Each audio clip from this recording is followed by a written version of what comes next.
Digging deeper.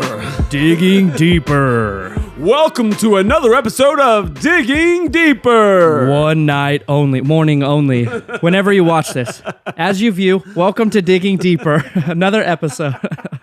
Just before we started recording, we were reminiscing about the old monster truck commercials. So that's why this is the special intro.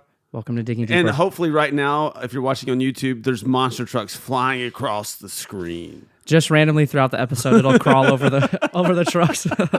One night only. I love that. Digging deeper. Well, it feels like it's been a while since I've been here, but I'm excited. Welcome back, Anthony. I'm excited. It's been a lot of moving pieces and stuff going on, but I feel like good things are happening. I don't even say great things are happening. Great things are happening, yeah. Quick plug here. This Friday night, camp nights, 6 to 9 p.m. All middle schoolers and high schoolers. So anyone watching, bring your middle schoolers and high schoolers. 6 p.m., drop your kids off. It's going to be a great night. Now I'm done with the plugs, and we're back here. Yeah, you actually are making commitment that you will not talk about anything youth ministry related for the rest of this episode. Never mind. Never mind. We'll have a tally counting on the top right corner. I promise to set aside my monster truck plug then. Forget about Gravedigger.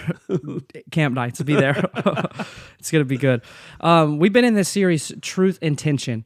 And I think this week was the third week. Yeah. This was the third week. I only was confused because I missed the second week. I was out of town for it. But what I love about this series is I feel like, kind of before we get into what you talked about yesterday, I was telling this to a couple people yesterday that were sitting with me in my row. But what I love about the word tension is it in itself creates tension. And we were just talking about one of the high school girls sitting on our row was like, every single week when I come into the series, I'm kind of like, nervous. I don't know what we're going to talk about. And I was like, what do you mean? And she was like, well, tension is just such like not a good word.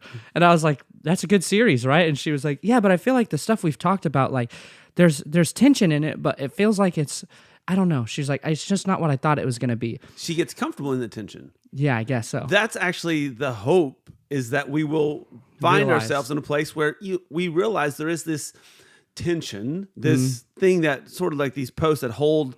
And it's okay to be comfortable in that place. Yeah.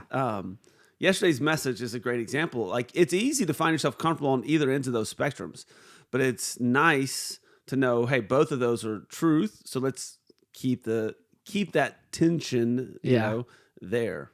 So yeah, and I think going into the story you talked about where Jesus takes the 5 loaves and the 2 fish and multiplies it, like this message. I mean, you could take, I don't know, you could probably preach 8 or 10 different messages off this, right? Like, I feel like you could easily take different things from it.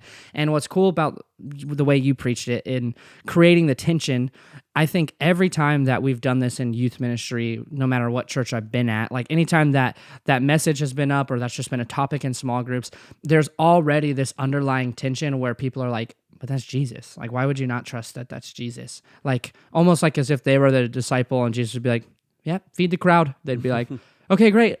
I was like, wait, hold on though. You really think that in a moment like that, you could wholeheartedly believe and act with just 5 loaves, 2 fish. Like, you could feed 5,000 plus people. And they were like, okay, I guess I never really thought of that. But what I loved about the way you presented it is the way you read scripture first and then kind of pause and we're like, so this is what's happening. You're like, they're right here. They're getting ready to feed them.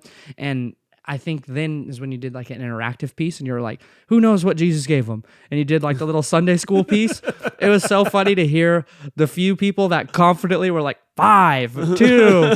And then the people that were like, 5, like just waiting, and then some people were just like, "I'm not doing this, man. I have no clue. I have no clue what it is." I realized the error of my ways in that is I did the trick question first, and you're supposed to save the trick question. That's true, because then they were all worried that you were going to trick them. Yeah. But what I loved about it is it created the immediate, like where you pause, where you offered that interaction piece. It kind of opened up the door for, I think, people to really put themselves in the shoes of the disciples and be like, "Yeah, that is actually kind of tough." I think I understand what you're saying when you say, like, are you sure this is enough, Jesus? Are you sure this is enough for us to feed? There's more people out there than you can imagine. Yeah. And then even the way that you hit the back end of the story where there's more, there was leftovers.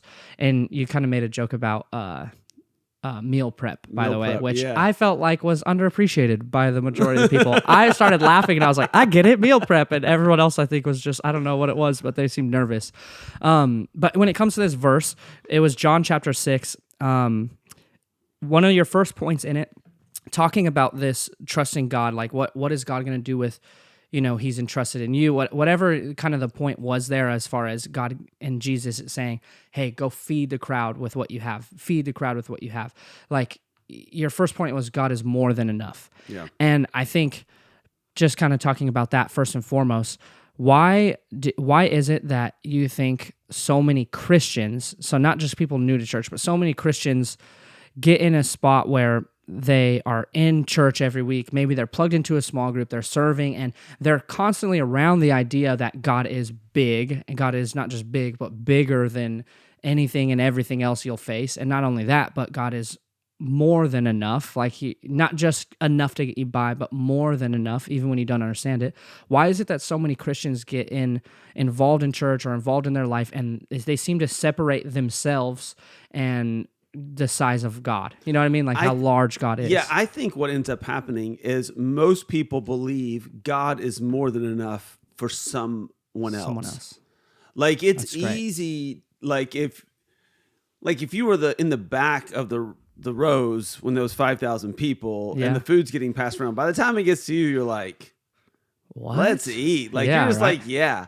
But there might be a point in time where it's like, they're going to have enough up there, but maybe that won't be enough for me back here. I think we do that. I think we assume that other people's problems are more solvable.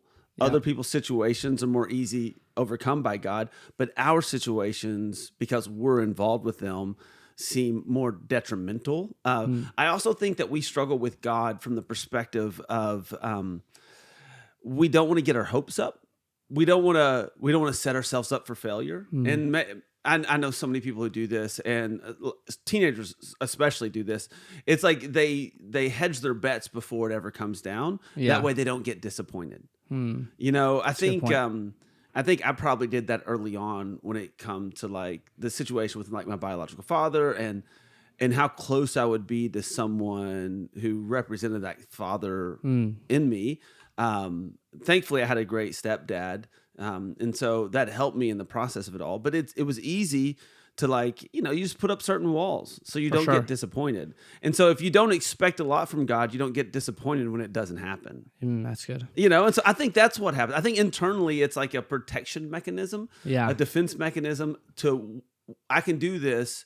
God will be God enough for you, and I'll be fine without it.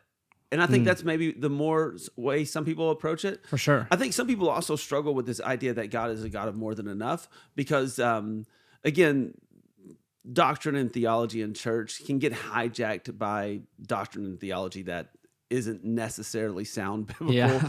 And then anything that starts to sound like that is something that we push back against. Like, we don't like the word prosper in church because prosper sounds like prosperity gospel. Yep. And prosperity gospel, so we don't like that word, so we avoid it completely. Yeah. And that's sort of the heartbeat of this series too. It's like, hey, don't avoid the hard text. Yeah.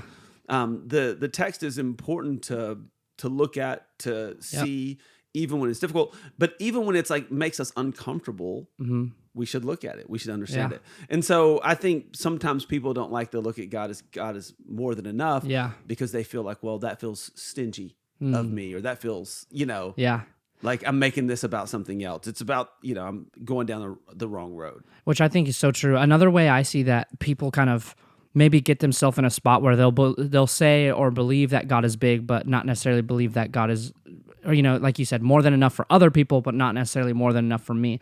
One of the ways that I feel like, especially with teenagers, but also I see it a ton with adults, you start praying and believing God for something, but instead of leaving it, like giving it to God and allowing God to do with it whatever he pleases, it's more like, now I'm going to attach a specific result to it in my mind, or my expectation is going to be that when I pray for God to, lead me into a relationship, I'm not just saying, God, bring someone into my life. I'm saying, God, bring someone into my life who looks exactly like this, acts exactly like this, does exactly. And so we start to get very specific in our requests, and they kind of become demands of God.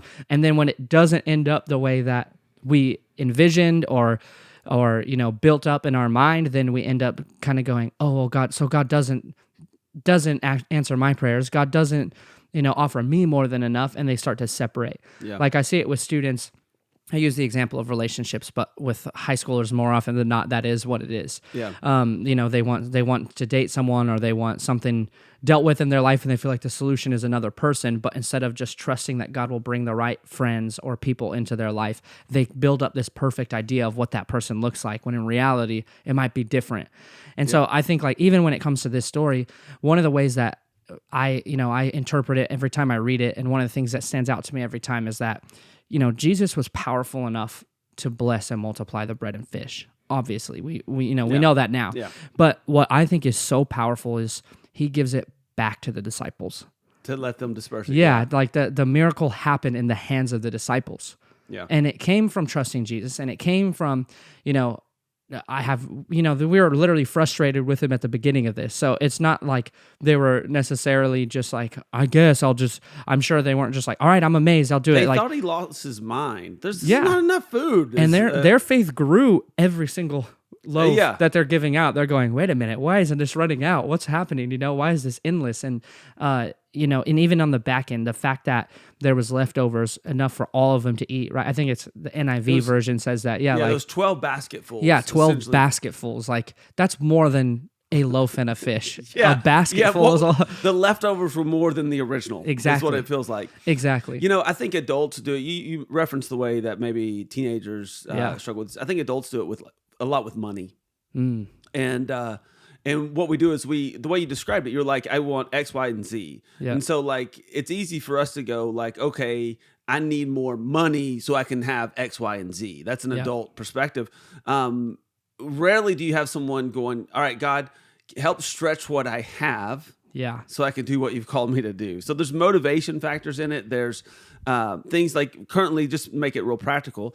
Like right now, I want to buy a house. I've talked about it a couple times. I want to buy a house. We've moved here. This is where our family's at. Homes are expensive in San Diego, but I want to buy a house. They're not getting cheaper, and interest rates are only as high as they were. Yeah. They're still not going down.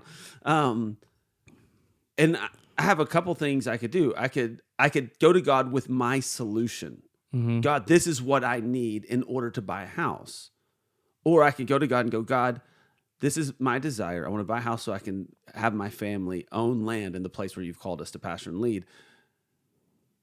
Make a way. Yeah. Where it seems to be no way, where it seems impossible. And so it's this idea of like, I can tell God how he can fix the problem. And often that's what we do. Mm. God, this is how you can fix the problem. Yeah.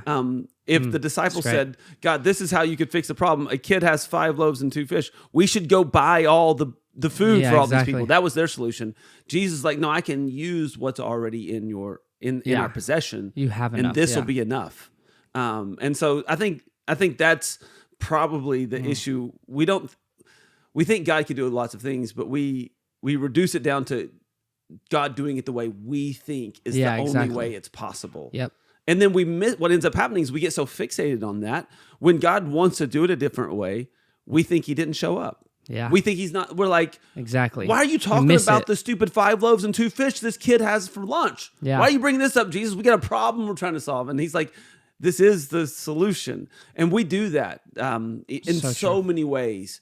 Now is where we fixate on this is the only solution, and Jesus has a different way, and he is a God of more than enough, and he has a different way to solve it. Keep your heart and your eyes fixed on him, and trust him in the crazy process of it all. Yeah. Well, it's like when I played basketball in, I think probably middle school, I was learning a bunch of the fundamentals of team sports because I grew up always playing like street basketball. Like I'd always be at parks and stuff like that, which is way different. Like you'll be 9 years old and there'll be a 28-year-old guy. Like you're like, what's going on? And that's you now, right? You're the guy at the park. Now I'm the guy at the park. The 9-year-olds. All the little kids. That's so funny.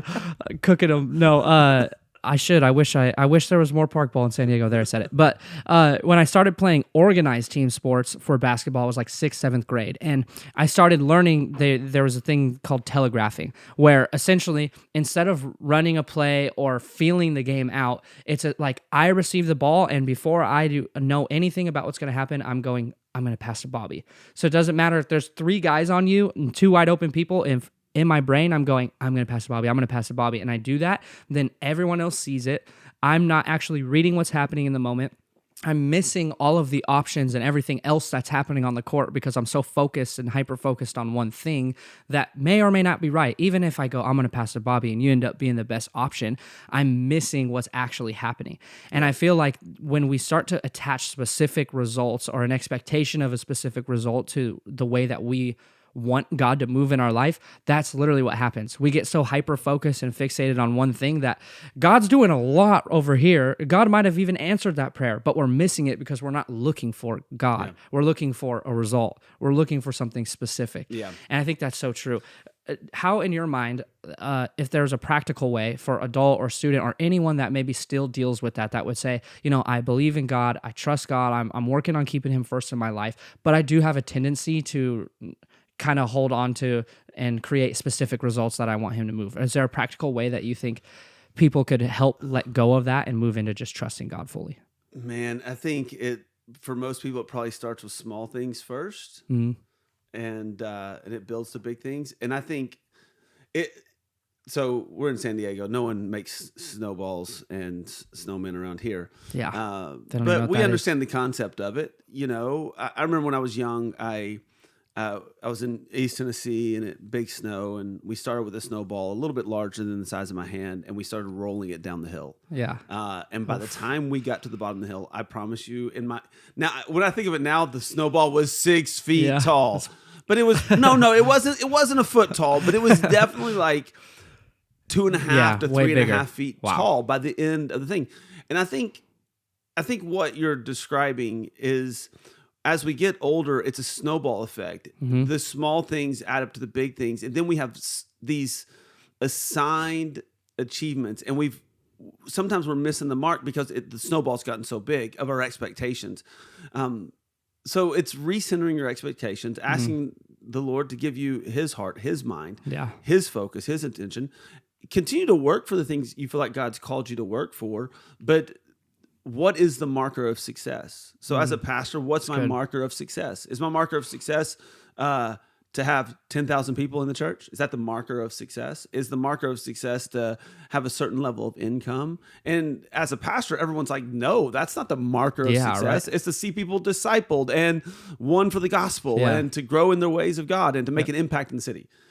But if I get my eyes fixed on the wrong success, what ends up happening is I'm fixated on the wrong thing, and I'll lose the thing that we were supposed to do in the first place. Yeah, that's great. But if you keep your eyes on the right thing, then maybe there's other things that do pile on, and maybe they don't, but it's not my focus. So it's probably, for a lot of people, it's like, hey, you're focusing on the wrong thing. And so learning to shift your focus is hard. It requires discipline, specifics. If maybe you're a social media person and you want to take some time off social media, if you leave the social media apps on your phone while you're taking a break from social media, more than likely, you're going back to it the next day. That's like alcohol at the AA meeting. Yeah, that's not going to happen. You got to change your focus, and you have to change your habits and your disciplines to go, okay, I'm looking at the wrong thing. I need to be, what is success in this when it comes to God? And then I think having the right people in your life to have real conversations about it. Yeah. To talk about your stresses and your struggles. And it doesn't mean, like Jesus said in that parable, why worry about perishable things like food? Not parable, that story. Yeah. And it's like, you're like, because I need it to live. But his point is like, you're focusing on the wrong thing. Trust that God. And I think it's Matthew 6. It's the don't worry chapter.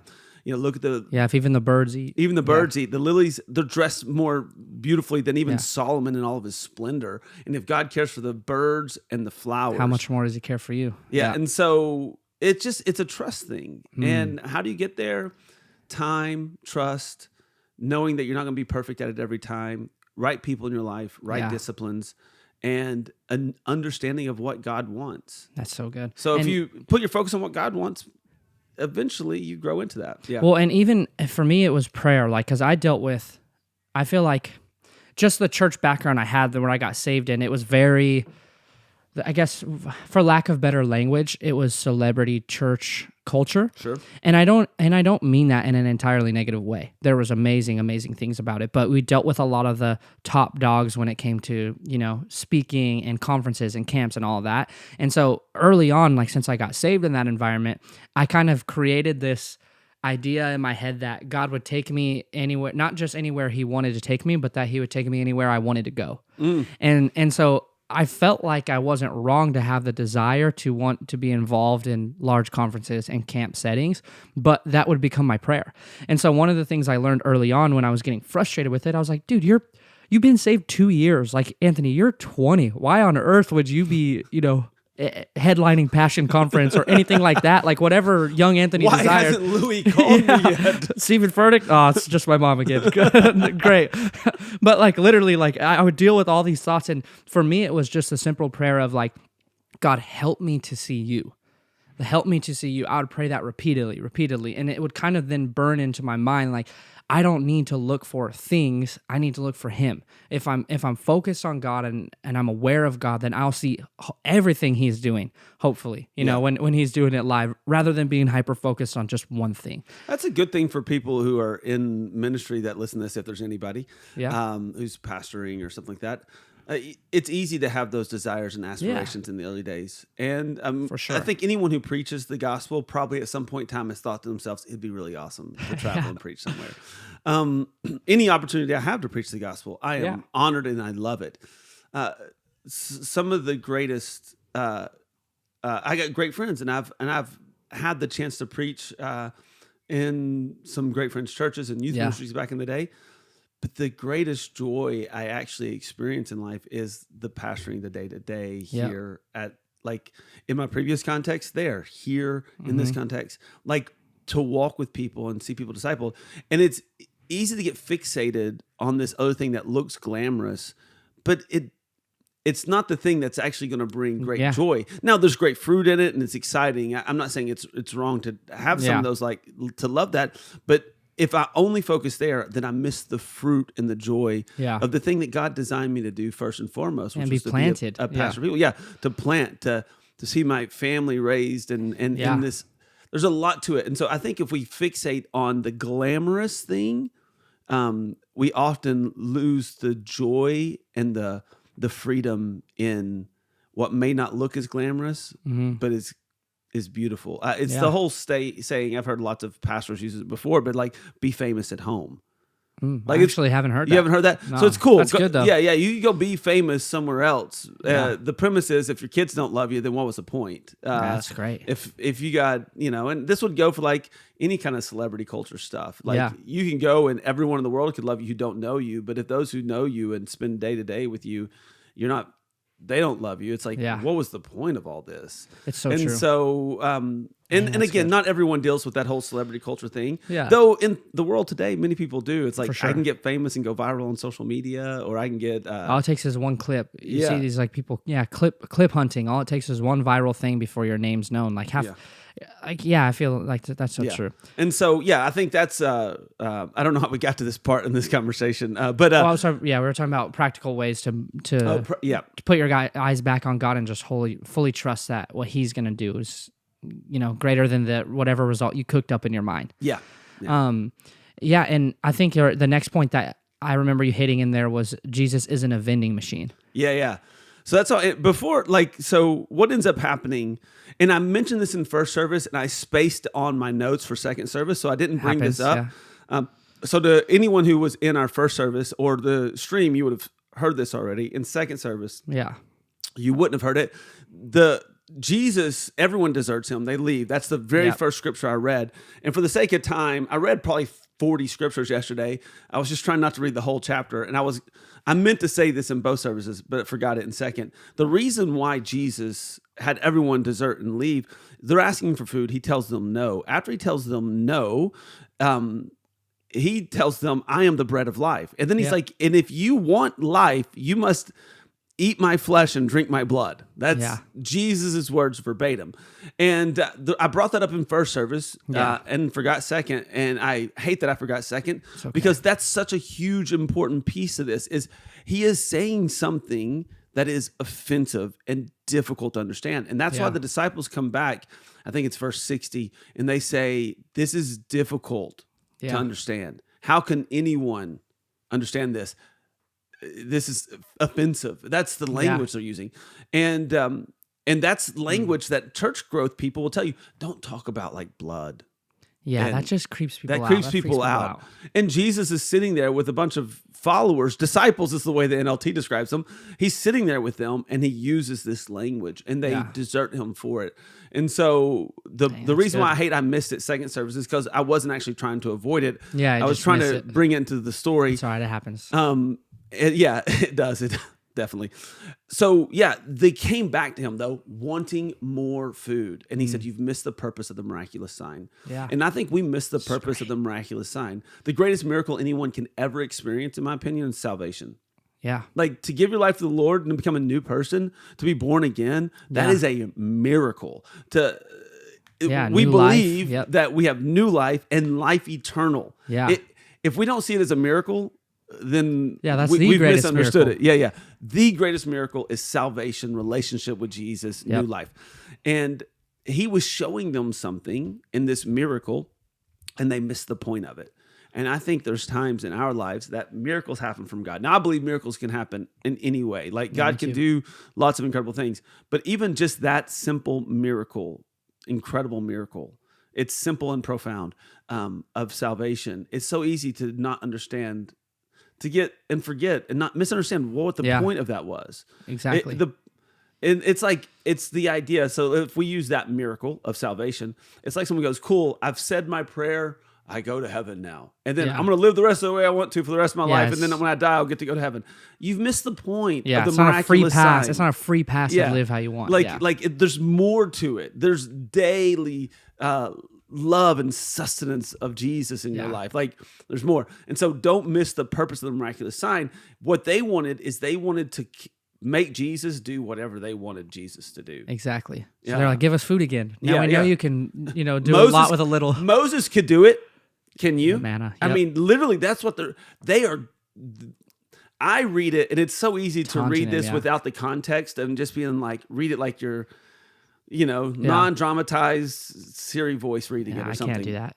But when you consider the context of it, like they are telling him, you did some stuff, but you can do more. Moses did more. Are you as good as Moses?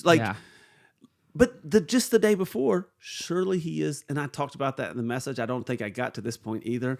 I shortened the time. I wanted to spend time in worship at the end. Yeah. And so I trimmed up my message and realized you're good. I had a day. I preached about Joshua and called him Jeremiah probably every other time on accident. Brilliant. So we both had a day. But yeah, they said that he's the prophet. He must be the prophet we've been waiting on. They declared him the Messiah the day before. Yeah. Which is as big of a claim as they could have made. Yeah. Like what they're saying is he is the one that we have been talking about. Isaiah spoke about him. Jeremiah spoke about him. The prophecy is fulfilled. Yeah. This is the guy. And then the next day they're like, but are you as good as Moses? They just so quickly over a meal. Yeah. Yep. And they searched for him just to ask for more stuff. I think I referenced it's like the kid, if you have, I know you don't have children, childlike faith, but yeah, when the kid looks at you, I love you, Daddy. Yeah. There's a scene I have this? in Parks and Rec where the girl goes, Daddy, more, and the girl she put her hand more, money please. I think that's what it is. Money please. And so. But it's how often is that how we can approach God? And that's what they were doing. Oh, you're the Messiah. You're going to give us whatever we want. Yeah. And well, even that's so true, right? Because believing that God can give you more than enough, but balancing even that with the weight of, will he give me whatever I want? That's the tension. That's such a crooked perspective. Like, because even like you said, the childlike faith is what we're called to have. Like you said at the beginning, right? Yeah. Like believing that God can do anything, but that childlike faith can quickly become a child, just like more. It's so true. Like, Jesus not being a vending machine. That was the point. Like it's not just a transactional relationship where I show up and give you whatever sort of coin he would take. I don't know. My favorite statement was like crypto. You put in Christo you put currency. In prayers. You put in worship. you put in whatever you put in, Yeah. and then you press the button, you get what you want out of it. I love my that's so little true. my little joke. I wrote the joke. I laughed at myself, and I got a decent laugh out of it. Is that I want some M&Ms, Miracles of Money.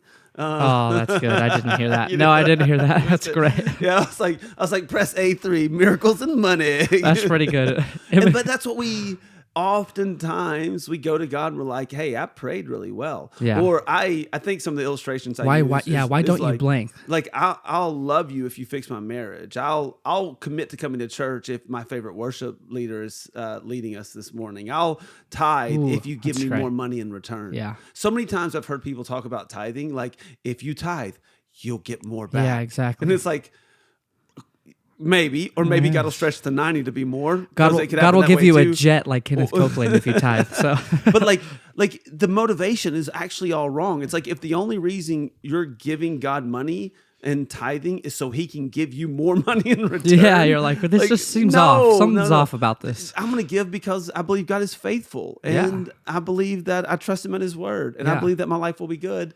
Even it doesn't matter what comes back to my life. But do Yeah. I also believe that God can bring good stuff back to my life?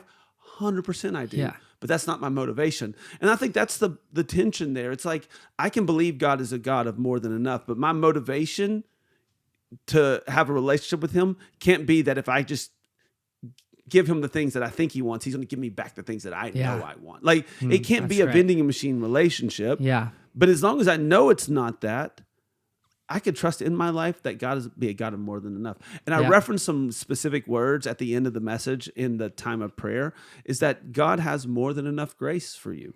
God has more than enough love for you. God has more right. than enough mercy for Yeah. you. More than enough forgiveness, more than enough patience. Like just those things alone, it's easy to think money, possessions, because that's what we do, especially as so it's Americans. how humans We're- deal with- oh, we're, yeah, you know, especially this Western. consumerism Western world. It's easy to think possessions, true. but what about these other attributes that are actually far more valuable? Yeah. And And so often what we get hung up on more. often what So many people that I know preach how God's grace changed their life are the same people that think that there's a limit to his grace. yeah, and so the joke I made about leftovers being meal prep. Yeah. What I originally had, I had like a lot more notes around what do we do with our leftovers, and I talked about the very end of the message, just like as a exhortation to the congregation of like, hey, what do you do with the leftovers in your life? But and that's where I originally in my original notes It was right after the meal prep. I was going to talk about the meal prep stuff and we're going to talk about yeah. the leftovers, but then we push it to the end. But the whole idea there is like, hey, if God is a God of more than enough, if there's overflow in our lives, do we think I'm going to put another bucket underneath my bucket so I can catch all this overflow and hoard it for myself? That's Yeah. not the purpose of the leftovers. That's not it's not just a hoarding for self. God has filled our cup to the brim and there's overflowing in our life. For others. Blesses External. everyone around us. Yeah. And so if God's been patient with me, there's an illustration, a parable Jesus tells where it's the servant who was forgiven a lot of debt. A decent amount of debt, not Yeah. a ton of debt, but a decent amount of debt because he couldn't forgive it. And he couldn't pay it. Yeah. I'm putting you in jail. You know what? I'm going to Don't forgive worry you about this it. debt. Yeah, forget He it. walks away, and this guy who owes him a fraction of what he owed the king tells him he can't pay, and he has that servant thrown in jail. And then the master finds out about this, punishes the guy because he was forgiven of a lot, yet he couldn't forgive of a little. Yeah. It's that whole concept. Like, man, if someone's wronged you in life, like God has forgiven you. Yeah. Forgive. For the worst, yeah. Release. It's not hurting anyone but you. If God has been patient with you, and thank God for his patience with me. Some people need less patience than I need. When it comes, I think I got a leg up on you there. I'm a hard head up here, man. And so God has been so patient with me. And it's so easy for me to lack patience with others. And when you can right. remember the overflow of my life is God's been patient with me. And that overflows in my life. I should be patient with others. God's given Yeah. me grace. I should show grace to others. Grace for their mistakes and their shortcomings. We get so rigid and hard sometimes. Well, they're this. Well, they did this. Or even with forgiveness, we try to think that, well, you don't understand what they did to me. Yeah. And it's You're like, yeah, that's the point. Yeah, exactly. It wouldn't be forgiveness. If it was easy. Yeah, you're like... if it didn't need to happen. It wouldn't be grace if it didn't need to happen. Yeah. It doesn't mean like if someone forgiveness doesn't mean someone wronged you deeply and now you have to be their best friend again. Yeah. That's not what it means.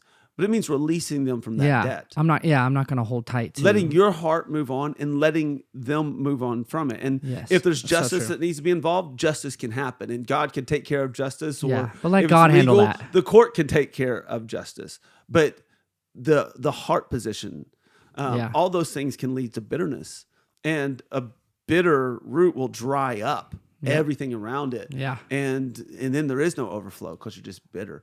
And so, what do you do with those leftovers? How do they overflow into your life?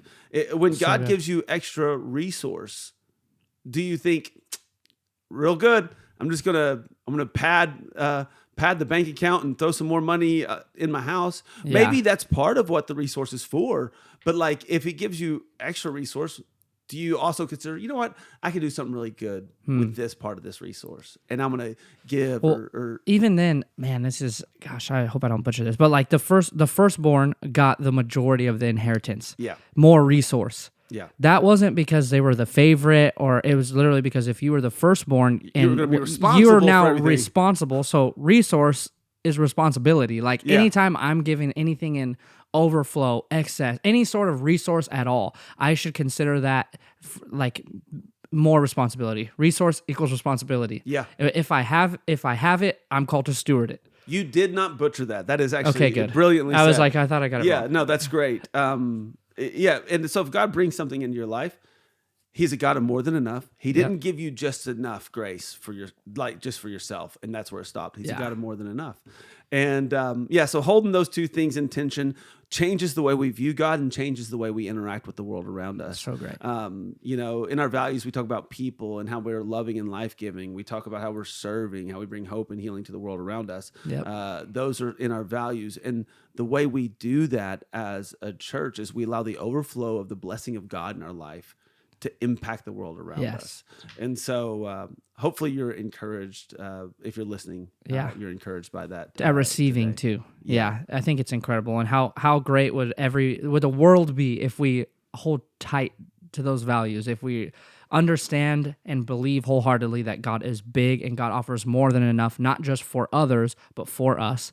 And not just that God can do big things for us, but through us. Yeah. And we can forgive, we can be gracious, we can show mercy, all of those things. It just transform everything. So I thought it was a great message, and awesome.